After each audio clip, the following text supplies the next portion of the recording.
The board is set, the pieces are in motion, and I would stake my reputation on the idea that it is not a matter of if but when it comes to the question of whether conflict is about to flare up in a way where it's going to impact every one of us. In this video, I'm going to be sharing with you the top 7 things that you need to do right now, whether you're old, young, or in between, to get ready for it. I love the chase and the hunt, and I set the pace when I'm running. I always take what I want and I always give it 100. Don't need a bank, no I'm funded. Play the game like it's nothing. I'm always thankful for something. Don't take for granted, stay humble. Now waiting, better believe in your mind, cause it's everything. You can mold, shape, find almost anything. Hey everybody, this is Praxis.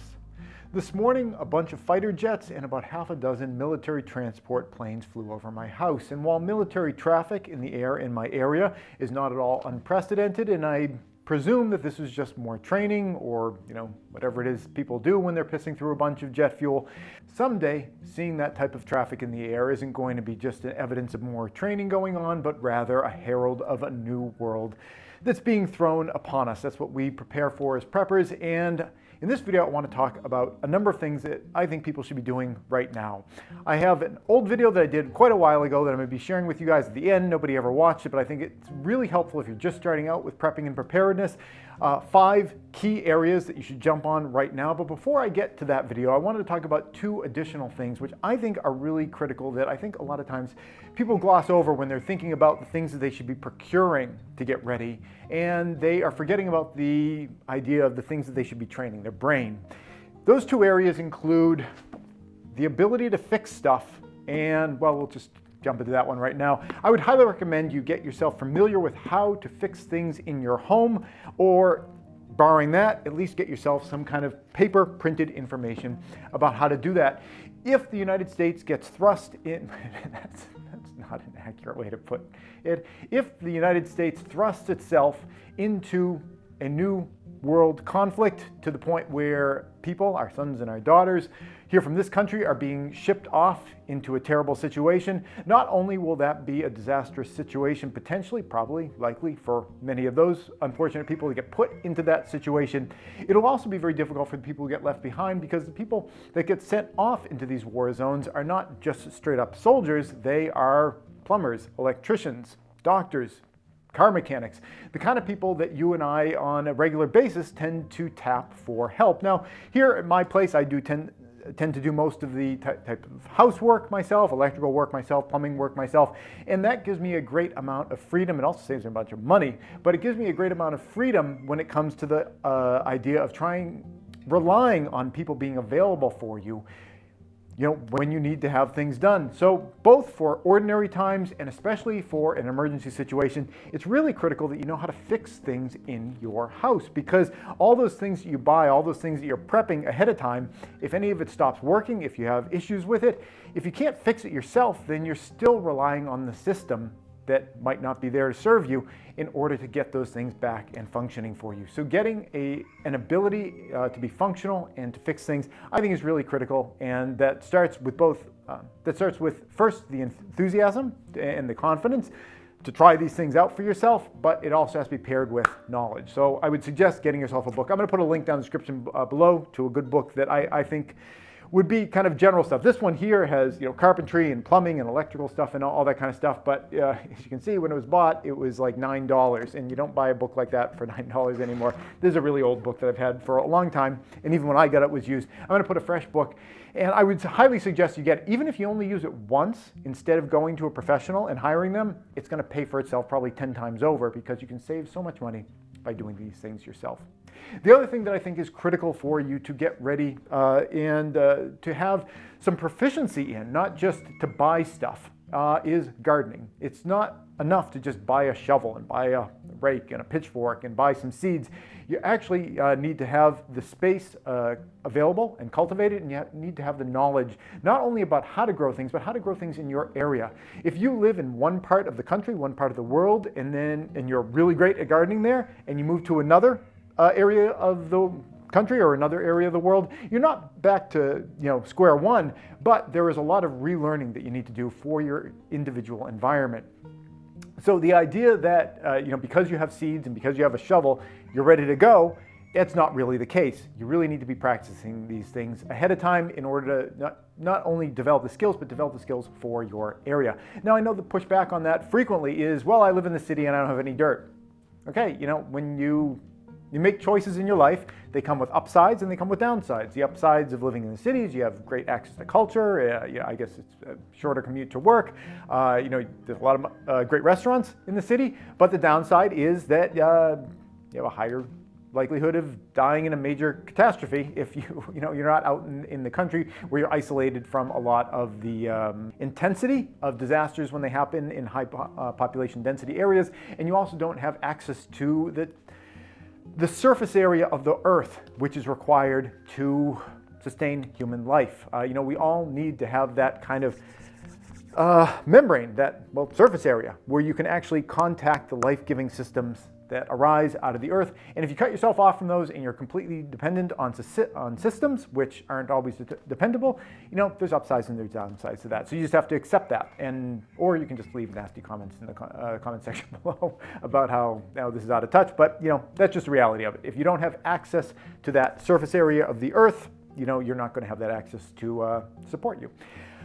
And with that, I think I'd like to jump into an older video that I did a while ago. It's 5 top areas where if you are new to prepping and preparedness, or even if you've been doing it for a while, I think there's little bits there for everybody. These are the 5 top areas where you should focus your effort right now if you're just starting on prepping. And now is an excellent time to start. 10 years ago would have been even better, but today is much better than tomorrow. Is food. Now, I know this is a big issue with a lot of people because I know there's these jerks like me, and we're essentially living in a grocery store in our houses, the pantry in my basement, and it can be kind of daunting. If the idea of going from 0 to this is what's holding you back, that instinct, it's not serving you very well, so just abandon it. What you need to do is just start very small, and it starts with going to the grocery store and finding something that you like that's on sale, and if it's something that's shelf stable, buy a little extra of it. That's the way most of the stuff here in this pantry was bought. It was stuff that was bought when it was on sale, and that's one of the great things about prepping with a pantry is most of what I eat is stuff that I bought on sale. So I'm saving a lot of money while I'm doing this as well, because I'm getting that 10, 20, 30, whatever % discount off on everything I eat, because I'm taking advantage of the sales when they're happening.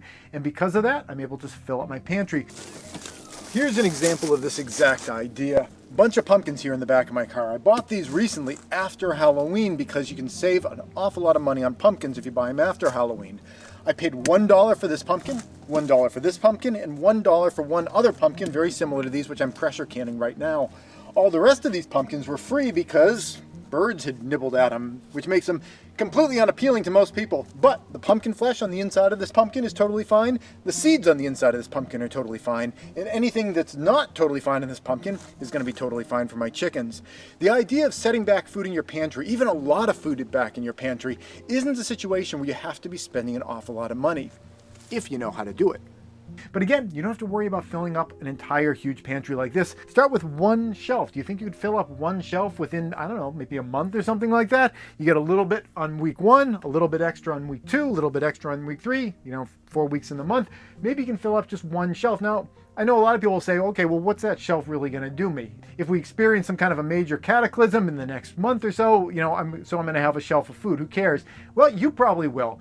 If you were facing some kind of emergency situation and you had the choice between having at least something and nothing, which would you choose? Probably the something. And the idea is you repeat this process. You fill one shelf, then you fill a second and a third one, and eventually you're going to fill up a space like this. Now, if you want to have some tips on specifically what to buy, aside from make sure you buy things that you like. Don't buy things just because they're on sale. Don't buy things just because they're in some totes and there's emergency food in some totes. What if I told you that these 2 heavy-duty totes contain the chopped up dead body of my former tax accountant who stabbed me in the back?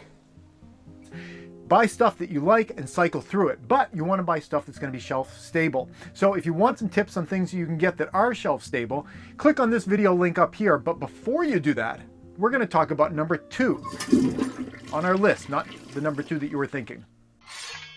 The second thing that's critically important that you nail down that you absolutely need to have is some sort of a heat source. Unless you live in a place that's warm all the time, and I know a guy in Puerto Rico, and he's going to comment down in the comments below, well, if you lived in a warm place, you wouldn't have to worry about this. A lot of us don't. A lot of us choose to live in a place that's cooler. There are a lot of benefits to that as well as downsides. One downside is you do need to stay warm, and given that, you need to find a way of doing that. Now, I use a wood stove here at our house. You don't have to use a wood stove, but you need to find a way of keeping yourself warm. One great thing about wood stoves, you can do a lot of different things with them. One, you can keep your body warm. Two, you can cook on it. You can bake on it. There's an oven over this one. You can boil water on this. You can sanitize over this. You can dry your clothes around this. There are a lot of different functions that you can build into a wood stove. Not only is it heating your house, but it is also preparing your food, sanitizing your water, warming your water, and doing all these other different sorts of things. In terms of hygiene, if you need to warm up water to wash with, warm water can clean you a lot better than cool water can. You can warm water up over the stove to do that. There are so many different benefits. But even if you don't want to have a wood stove, you need to find some way of keeping yourself warm when the temperatures outside are cold enough to kill you, and they don't have to be that cold. Many people that die of hypothermia are dying in temperatures that are, in the mid-50s degree Fahrenheit. It doesn't have to be below freezing to kill people. It just has to be cold enough to get your core temperature down, and that's why some sort of heating source, some sort of way of warming your body, warming your house, and doing all these other sorts of cook functions that is off-grid is critically important. If you don't have a way of doing that now, absolutely get that done. The third step on our journey here is water. Now, many people will say, well, that should be your first step because water is critically important, and it is, but one of the advantages of water is that we happen to live on a planet that has an awful lot of it. Now, not all the water on our planet is clean and ready to drink, but your focus doesn't necessarily have to be like it is with food, with stockpiling a lot of it. Your focus can be on the idea of being able to purify for your use the water that is available around you. And that's a much easier proposition, especially considering how much water we need every day. Of course, for short-term emergency situations, it makes sense to have some potable water set back and ready to go, but for anything of a longer duration, you really have to be able to get it from your landscape. What I do here at our house is that we have access to a well, and we pump water out of the well using solar power from our roof. Now, that is a setup which could withstand lots of different emergency situations, but there are all sorts of things that could go wrong with that setup. For example, the well pump could break, or any one of the components in the rest of the system could break, or even the solar power system which runs it could have an issue. So it's always important to have secondary backups, again, on something so critical as water. Right next to me is our backup, which is that there are many streams here on our property, and it's important for you to identify things in your landscape where you could get water if you needed to. Now, those water sources don't have to be potable in and of themselves, but as long as you can get the water, you can get water filtration and you can filter the water for your use. Another thing that's critical to think about when you are using your water is to think about using and reusing it as many times as possible. Here at our house, we have a gray water setup, so any water that we use for bathing or washing our laundry automatically gets fed into a greenhouse garden and waters the plants in there. And by doing something like that, you can multiply the hydrating power of any water that you do secure. In terms of water filtration, there are many approaches that you can use. They can be as simple as one of those life straws that you just stick right into a water source, such as a stream, and you can drink right out of it, or you could use a larger filtration system like a Berkey. Here at our house, we do have a Berkey filter system, and we can use that very simple type of gravity drip system for treating water from a stream to satisfy all the water needs that we have. But whatever system you use, make sure that you have backups, make sure you have redundancy, and make sure above all else that you do identify some water sources in your local vicinity, whether it is rainwater collection or streams or whatever, because no matter how much potable water you set back, water is such a critical asset in your life, it's important that you have an endless supply. The last topic that I want to discuss before we get to the dreaded number 5 is your ability to protect yourself. There are many different ways of approaching this topic. Some are active and some are passive. Here in North America, the active approach oftentimes involves something like a firearm, but the passive approach is the one that I want to discuss first because I think it's oftentimes overlooked and it can yield much better end results than the active approach if done properly. What I mean by a passive approach is the idea of trying to avoid conflict situations, to avoid dangerous situations in the first place. Any kid that's ever been involved in a fight at a schoolyard knows that even the winner of that fight usually comes away with some souvenirs that they'd probably rather not have. And the same is oftentimes true when it comes to violent interactions between adults. If it's possible to avoid a fight, it's usually beneficial to do so. But what does that mean in real life? Does that mean if somebody wants to steal your car, you should just give it to them? No, what we're talking about is avoiding situations in the first place, avoiding a situation where somebody is even in the position to want to steal your car from you. What I'm talking about here is keeping yourself and your family out of dangerous situations, not going to places that have a reputation for violent interactions between people, not living in an area that has a history of burglaries and violent crime. One huge benefit to living out in the country like my family does is that crime tends to be very low. While we do lock our house up at night, probably unnecessarily so, we never lock our cars, which would be an insane policy if we lived in an urban area. When different parts of the world and country are going mad with violence, out here in the country you'd never even know it. So that's the primary action that I think most people should take for their own self-protection, is to put themselves in a situation where they don't have to worry about a lot of these issues in the first place. But what happens if a passive approach in itself isn't enough? It's certainly possible for trouble to find you wherever you might be. So for that situation, it's important to be able to have an active response. Here in North America, an active response oftentimes involves the possession of firearms. Now, if you're new to prepping and preparedness and you're not necessarily comfortable with the idea of firearms, I want to let you know that you're not alone. While I own a number of firearms, they're not something I'm particularly excited about.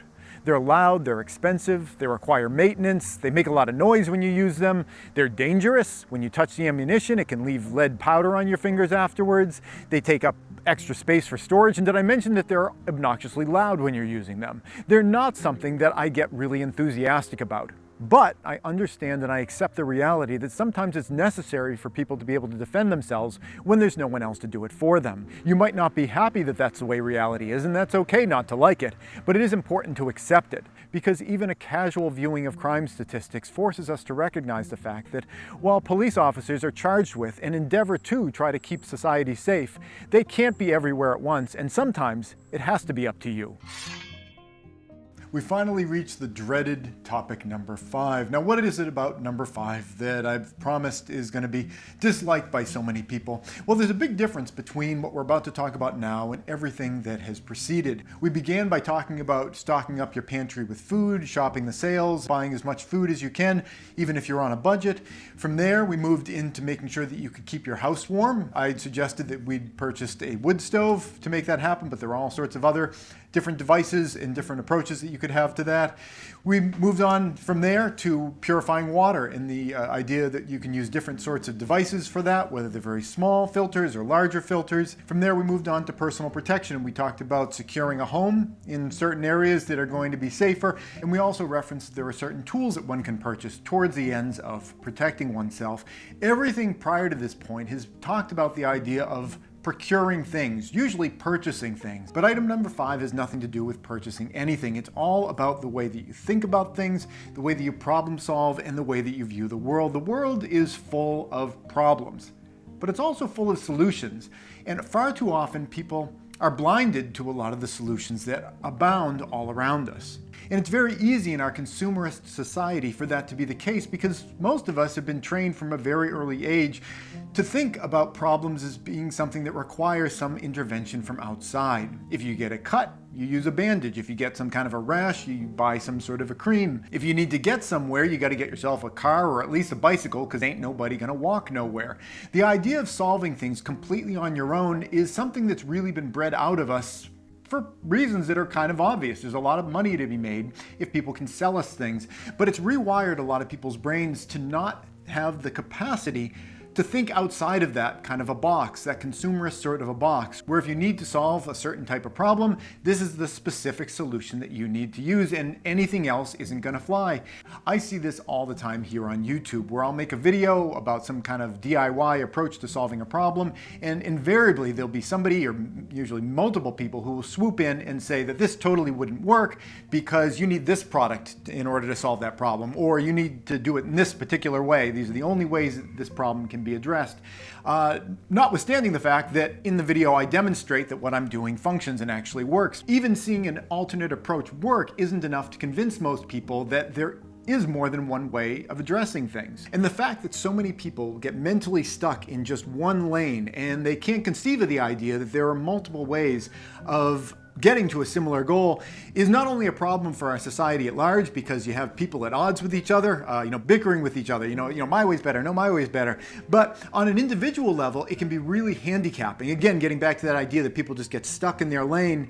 If you have some kind of obstruction in front of you in your lane, oftentimes people will just stop right there in their tracks and not realize that there's alternate routes, there's alternate lanes that you can use to get around this sort of impediment. And in an emergency situation, this can be especially problematic. And I try to advocate for this on my channel all the time, that it's important to open your mind to multiple ways of addressing problems.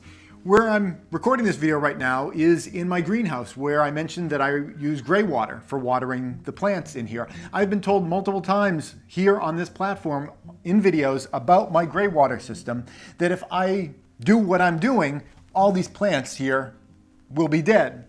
Clearly that's not the case. It's very important, especially in emergency situations, to open your mind to different ways of approaching problems, because when it's a life or death situation, you can't afford to just get stuck in your lane and stop. It's critical in emergency situations to really be able to bend with whatever the pressures are at the moment and not get stuck on the idea that there's only one way to address problems, because if there's only one way to address whatever problem you're dealing with, and that method, that way, that route of addressing that problem requires materials that you just don't have, if you can't get outside of that type of thinking, you're just going to stop in your lane and not proceed and fail to rise to the challenges in front of you. It's okay to address things in ways that maybe aren't the best. It's okay to address things in ways that are different. And it's okay to try new things and sometimes have those experiments succeed or fail. And that's why it's important to do these kind of experiments and practice these things ahead of time when your life is not on the line. And that's what I'm advocating here for in point number 5, is to be flexible, to not get stuck with one way of doing things, to not start with the conclusion and trying to work your way backwards, to try to force reality to be the way that you want. The past several years going through the COVID pandemic was an excellent example of people being very piss poor at thinking in this way. And I mean that both from the official level, where the government came up with a plan, they started with their conclusions, and then they tried to make the facts fit the reality that they wished things were, even though it became more and more obvious that that was not the case. And I also mean that for a lot of the fringe people who came up with theories and hypotheses that they convinced themselves were true, and despite more and more evidence coming out that their initial ideas were untrue, they just kept sticking to that. The idea of starting with a conclusion and working backwards from there always sets you up for living in a fantasy world. And the last thing that you want to be doing in an emergency situation is being detached from reality, because it's going to close your eyes to certain things that don't fit that reality. And when you close your eyes to aspects of reality, you're missing all the opportunities that are in those areas that you're blinding yourself to. This is a difficult skill to master, of course, but it's very critical that people practice this in order to try to become more flexible in their life and their way of thinking about things and their way of problem solving. So while this point number 5 is difficult, you can't just buy your way into it, it's really critical. I hope you found this video helpful. And remember, take small steps, inch by inch, wherever you're starting from. You'll eventually get there. Hey YouTube preppers, if you enjoyed this video, here's another that I think you might like. But before you click on it, I wanted to take a moment to thank all the people you see on the right-hand side of your screen. They help to support all the work that I do here over at patreon.com. If you'd like to join them and get your name added to the list, the link's below.